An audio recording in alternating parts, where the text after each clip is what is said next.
The announcement arrived like a thunderclap across the political world. One morning, the global markets woke up to a bold declaration from Washington. The United States would begin placing new tariffs on several European nations. Denmark, Norway, Sweden, France, Germany, the United Kingdom, the Netherlands, and Finland were all named. A flat 10% charge would be placed on any goods they sent to America. The reason behind this sudden economic pressure was even more shocking. Greenland. For years, the massive frozen island had quietly sat at the top of the world, mostly ignored by global headlines. But now, it had become the center of an international storm. The American president made it clear that he believed Greenland was no longer just a distant territory, it was a strategic prize. In a strongly worded statement, he argued that the United States had spent decades protecting Europe, funding security, and maintaining stability across the region.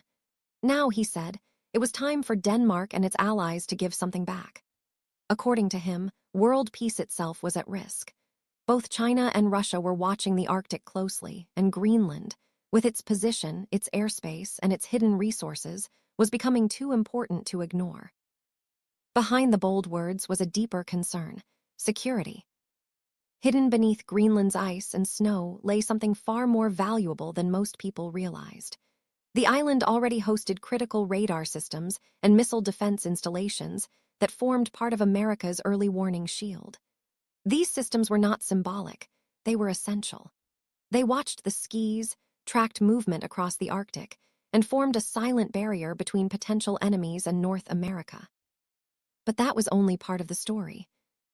Experts had long believed that Greenland's vast, unexplored lands contained enormous mineral wealth, rare earth elements, metals, and resources that could shape the future of technology and defense. Yet much of the island had never been properly surveyed. The true value of what lay beneath the ice remained a mystery. As tensions grew, European leaders pushed back. Meetings were held, statements were issued. Some even spoke in dramatic terms about protecting Greenland from outside pressure. The words coming from Copenhagen and other capitals grew sharper by the day. And that only made Washington more determined. There was, however, another path, one that did not involve conquest or force. Back in 2009, a self-government law had quietly changed Greenland's future.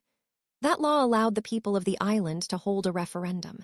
If a simple majority voted for independence, Greenland could break away from Denmark and choose its own path forward. And here was the twist. Recent polls suggested that many Greenlanders were already leaning toward independence. The entire future of the world's largest island could be decided by a very small number of people. Greenland's population is only about 60,000. If half of them voted, just 15,000 to 20,000 people could determine whether the island became an independent nation or remained under Danish control. That fragile reality made everything more complicated. On one hand, Denmark allowed foreign troops and military installations to operate there.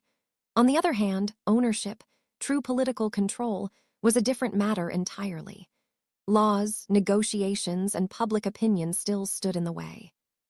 Starting a campaign for independence, while harsh political rhetoric flew back and forth across the Atlantic, would not be easy.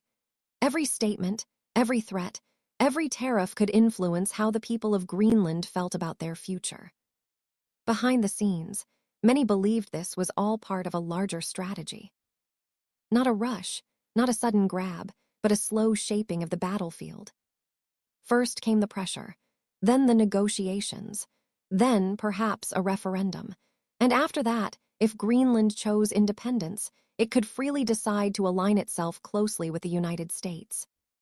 History, after all, had seen this before.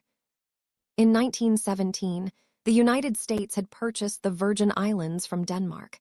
At the time, it seemed like a distant footnote in history.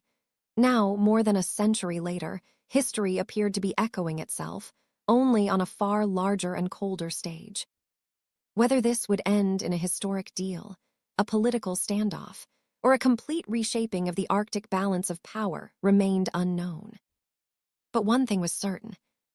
Greenland was no longer just a frozen island at the edge of the map. It had become the center of a global chessboard, and every move now mattered.